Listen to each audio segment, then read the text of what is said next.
Hello students, in the last class we learned about the uh, changes that France came across, or the new things that France came across on, on his way to school. Um, Such as he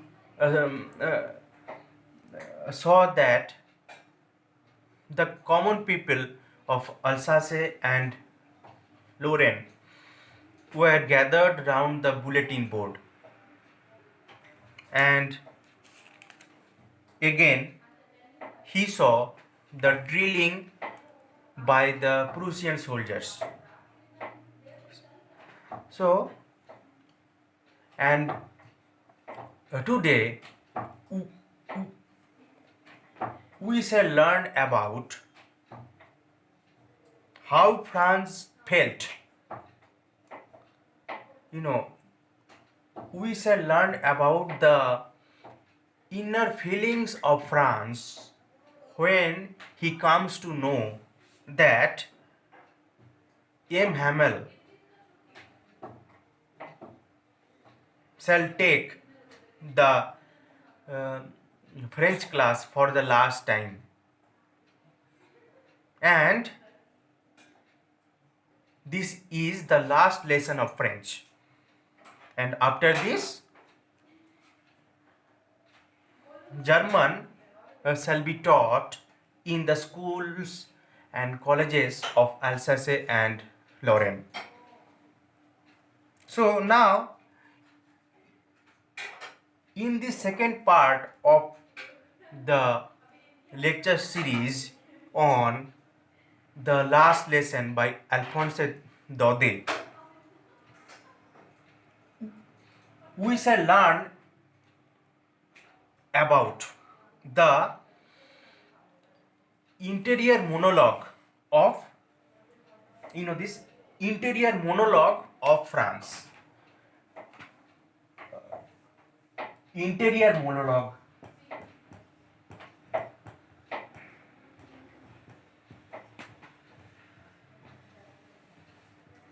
Interior monologue. Interior monologue. So see, and what is monologue? When you speak with yourself. When you speak with yourself, when something goes, you talk within your mind, and that is called monologue. Monologue. And what is dialogue? Dialogue, dialogue. When we talk with one another, when we do conversation with one another, it is called dialogue. So now in the second part, Alphonse Daudet shall say or relate or say or relates, relate, and that means describe. So in the second part, Alphonse Daudet shall relate about the interior monologue of the boy France. Franz. France. Okay. So, okay.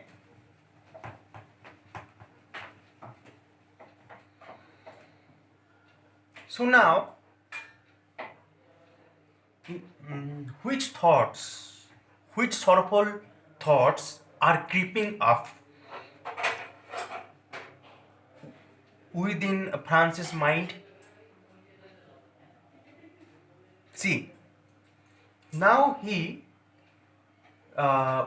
feels a sense of guilt. He feels a sense of guilt. Sense of guilt. Guilt, Guilt, or remorse. Sense of guilt or remorse. And why does he feel a sense of guilt or remorse? Because he until now has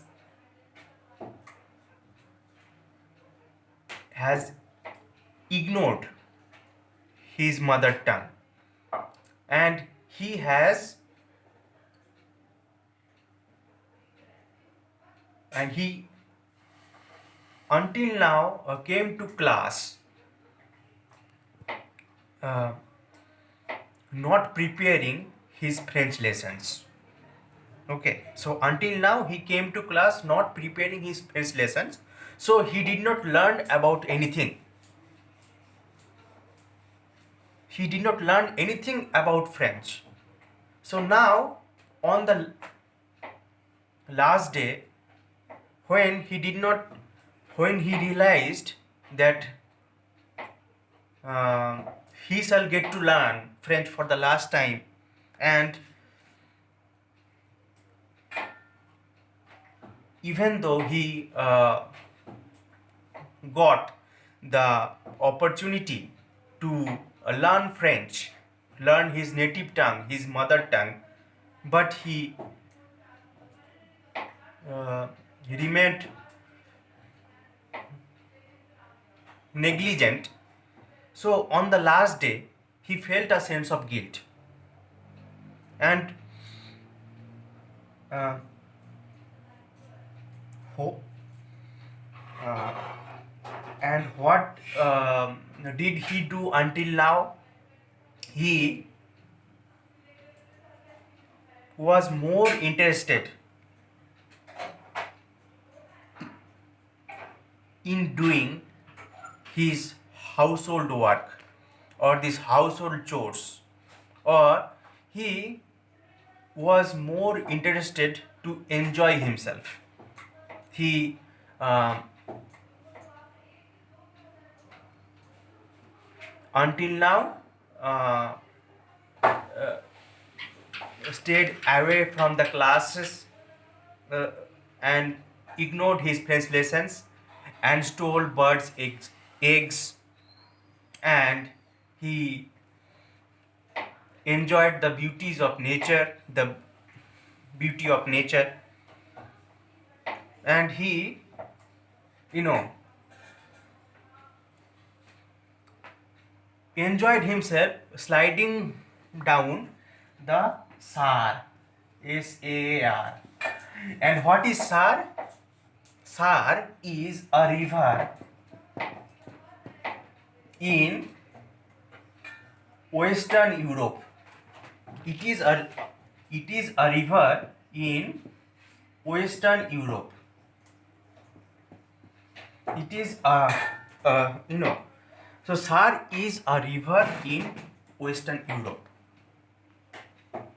So now, when Franz realizes that this is his last class, then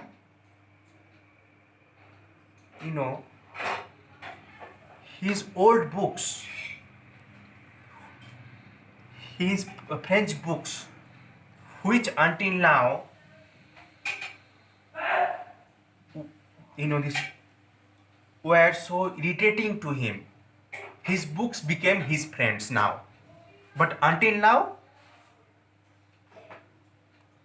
that point, those books were his enemies, his sworn enemies. But now today, those same books became his friends. and he began to see M. Hamel in a new light on the last day of the French lesson. And all the good things of M. Hamel came into his mind, and he forgot everything bad about him. He forgot how cranky or bad tempered M. Hamel was, and he now realized that M. Hamel is, after all, a great teacher.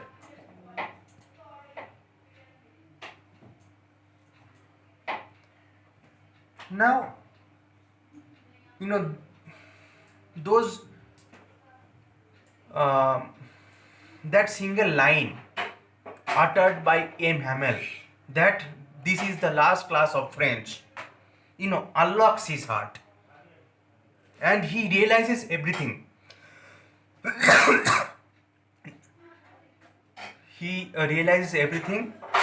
He realizes, why the village people like Hauser, village people like Hauser and all, the village people, the common people, they attended M. Hamel's class. Um, why did they occupy the last benches? And he uh, comes to know from his intuition that the village people sat or occupied the last benches to pay tribute to M. Hamel for his contribution to their mother tongue. So the villagers attended M. Hamel's last class to pay tribute to him for his, you know, uh, for his long service as a teacher.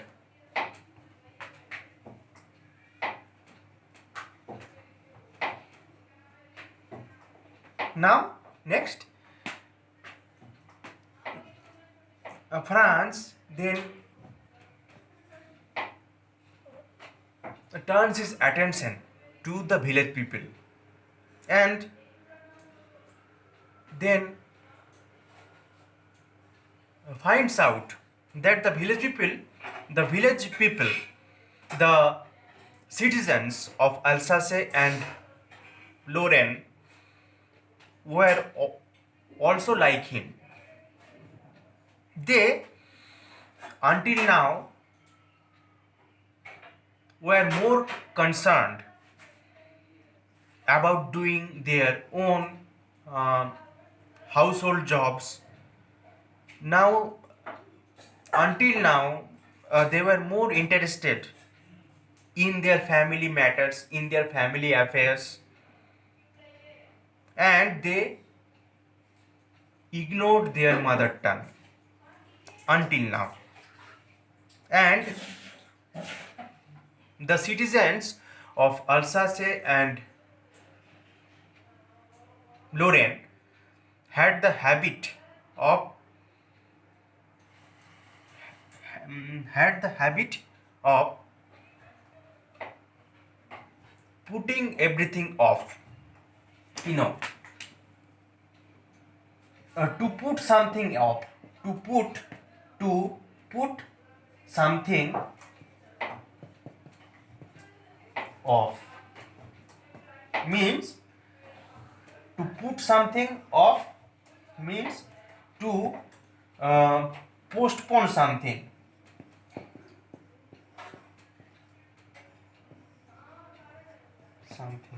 To postpone something. So they had the habit of putting off learning for a later perfect time. and in the present they were more interested in fulfilling their family affairs. So, you know, they had the habit, and uh, they were lazy uh, about learning their mother tongue, French.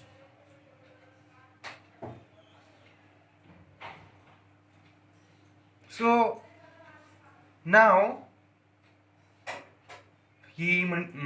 France realizes that the village people also felt guilty like him.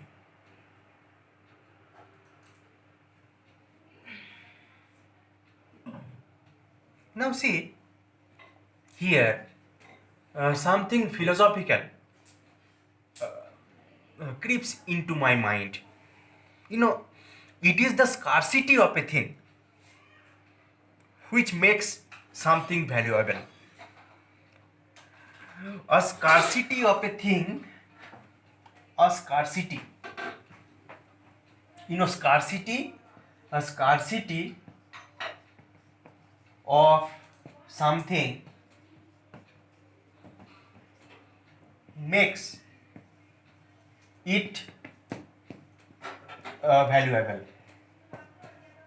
Okay, so in this present context, how can we relate this scarcity? This scarcity here, scarcity may be implied to the scarcity of time of learning French. Now they did not have enough time to learn French, so French language became too valuable to them, too valuable, very valuable to them. Now, you know, then in the next lines, M. Hamel uh, talks about the French language. M. Hamel says that it is the most logical language of the world. And why logical? French, French, the most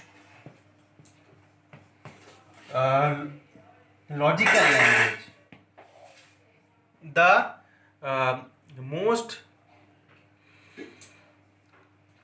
logical language.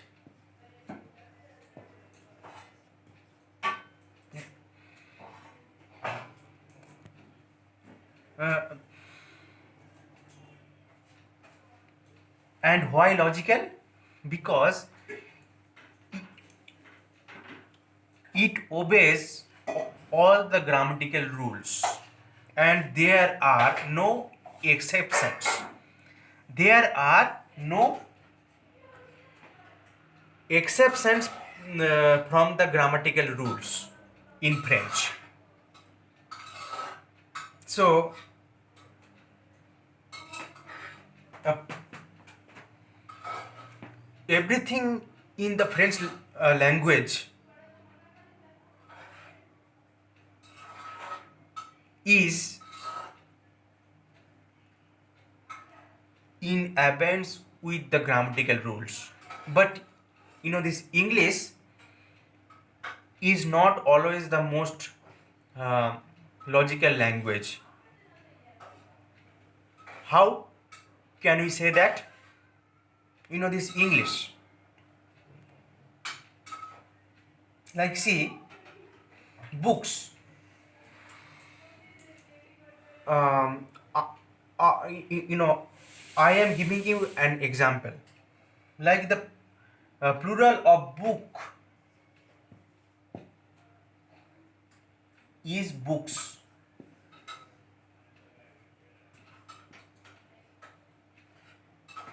but the plural of leaf is not leaves but leaves. So these are the exceptions, but in French there are no exceptions in French. Now M. Hamel says that a French language or a person's mother tongue is the key to the prison. And why did he say this? Because see, language unlocks our hearts. Through language we fully express ourselves, and through language we expose our pent up feelings through language. So, and if we don't learn our language properly, then it will be like uh, you know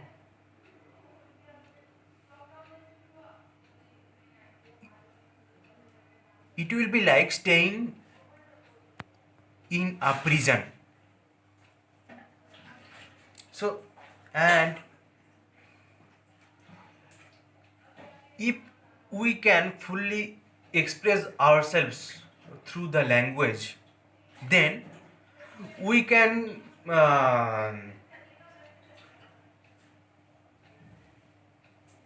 you know we can escape from this prison like existence.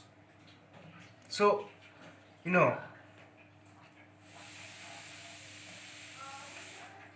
if we cannot express ourselves fully by means of the languages, then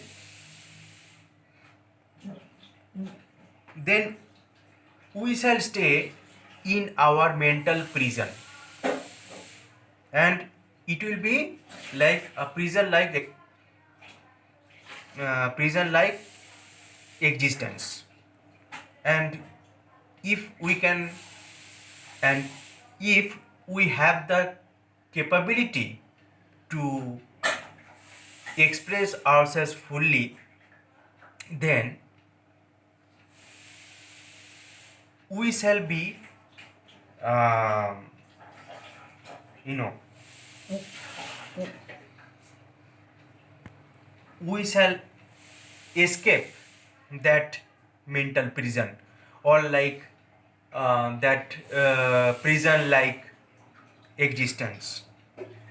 So here M. Hamel portrays language as the key.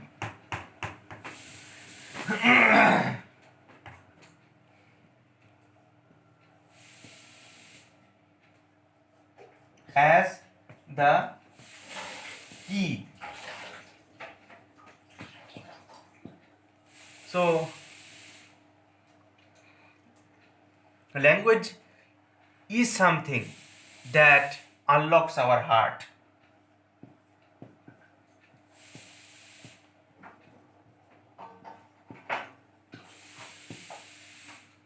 Okay.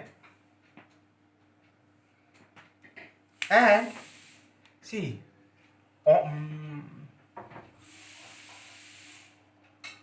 and the last point is that, see,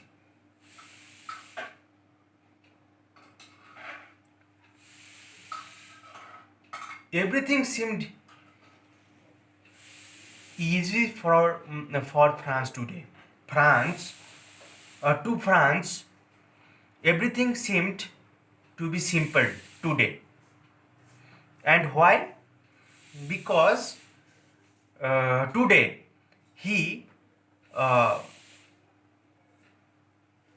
paid attention to the French lessons.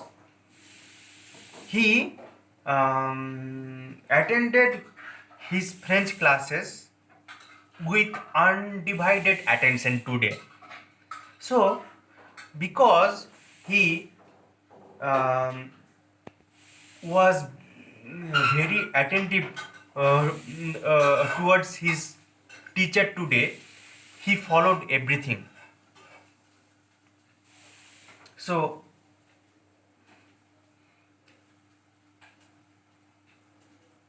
in these ways, that day was different from any other normal day.